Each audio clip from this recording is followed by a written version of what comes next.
कंकाल का रहस्य। चौरा गांव के खेतों में इन दिनों खुदाई का काम चल रहा था।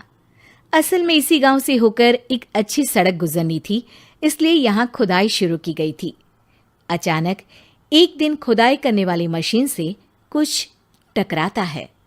बाद में जब खोजबीन की जाती है तो वहां से 2 कंकाल मिलते हैं। पुलिस गांव के लोगों से पूछताछ शुरू करती है। आप लोगों को क्या लगता है ये किसके कंकाल हो सकते हैं? अरे साहब, हमें क्या पता ये किसके कंकाल है, आप ही लोग पता लगाइए। हम लोग तो बहुत ज़्यादा डरे हुए हैं। हाँ, हमारी फॉरेंसिक टीम अभी आ रही है। ये बताओ कि इस गांव के रहने वाला कोई जोड़ा गायब तो नहीं ना?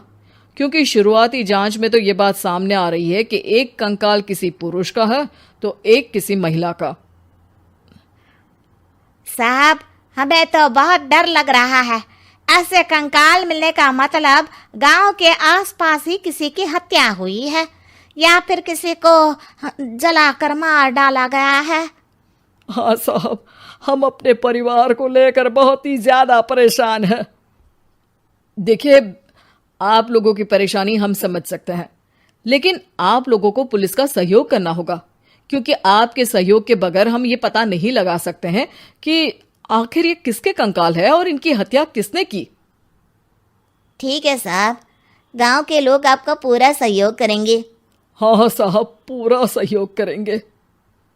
तो फिर ठीक है, हम अपनी जांच शुरू कर देते हैं।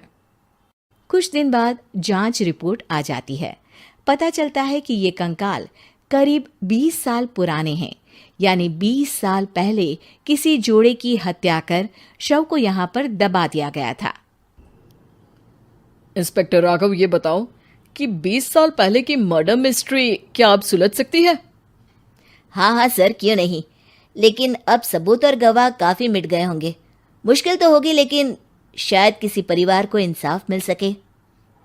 इंस्पेक्टर राघव, आप बिल्कुल सही कह रहे हैं। किसी परिवार को तो इंसाफ मिलेगा ही, और किसी को उसके किए की सजा भी मिलेगी। जी सर, मैंने तो जांच शुरू भी कर दी है।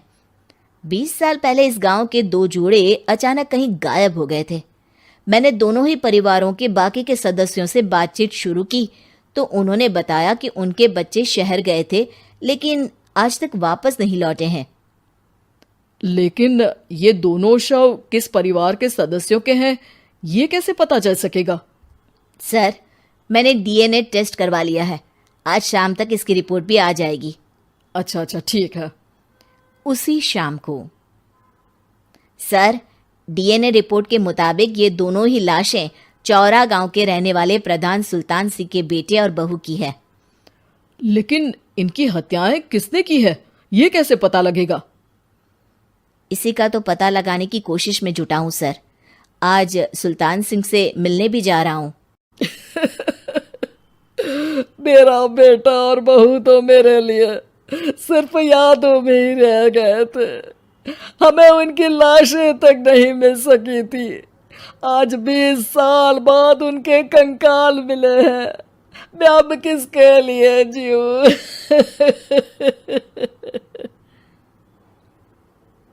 लेकिन सर, क्या आपकी किसी से कोई दुश्मनी थी?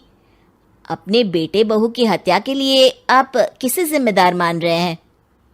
अब मैं किसका नाम बोलूं? मेरी तो किसी से दुश्मनी नहीं थी, बस मेरे बेटे बहू को कोई वापस ला पाता।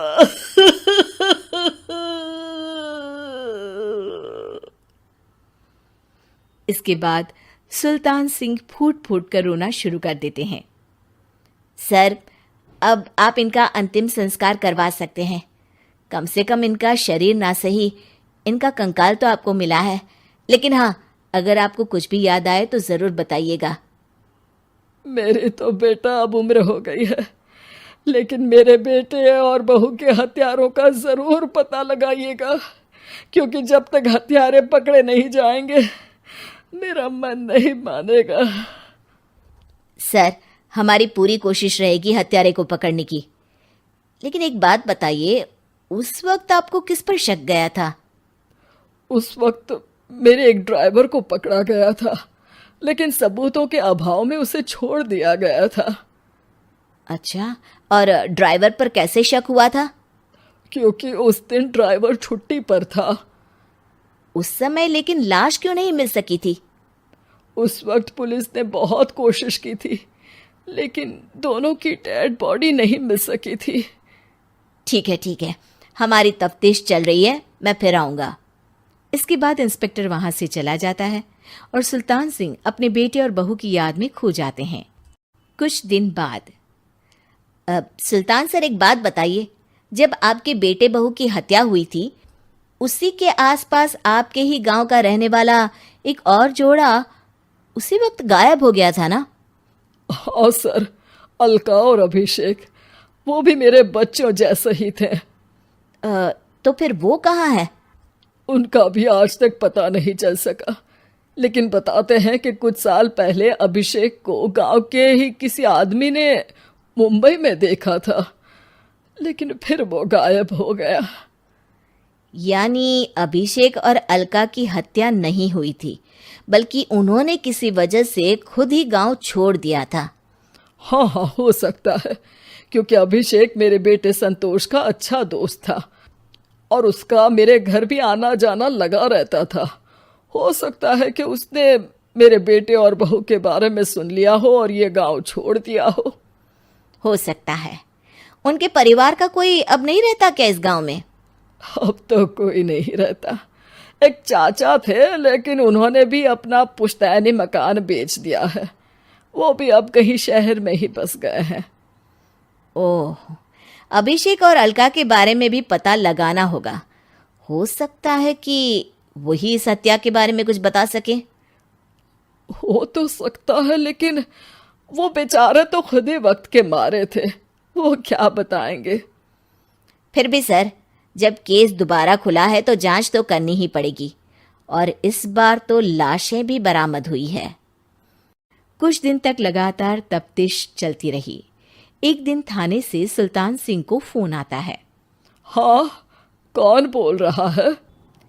सर, मैं कांस्टेबल तुलाराम बोल रहा हूँ थाने से। आपको थाने आना पड़ेगा। थाने? लेकिन क्यों? सर, किसी की पहचान करवानी है।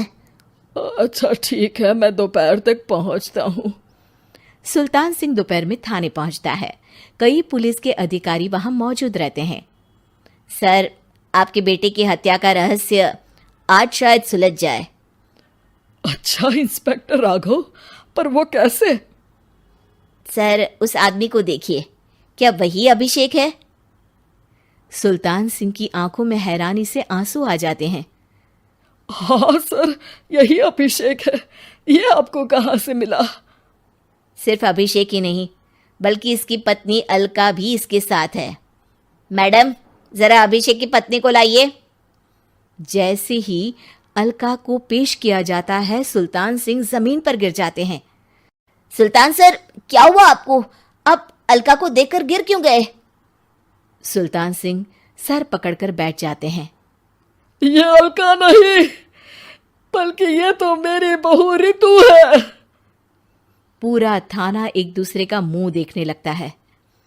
क्या? इसके बाद हर किसी को दो कंकाल और हत्या का रहस्य समझ में आ गया। अभिषेक और रितु ने मिलकर संतोष और अलका की हत्या की थी और लाश को जमीन के नीचे दबा दिया था। आज 20 साल बाद इस हत्या का रहस्य खुल सका था कि अवैध प्रेम संबंध में दो मासूमों की जान गई थी।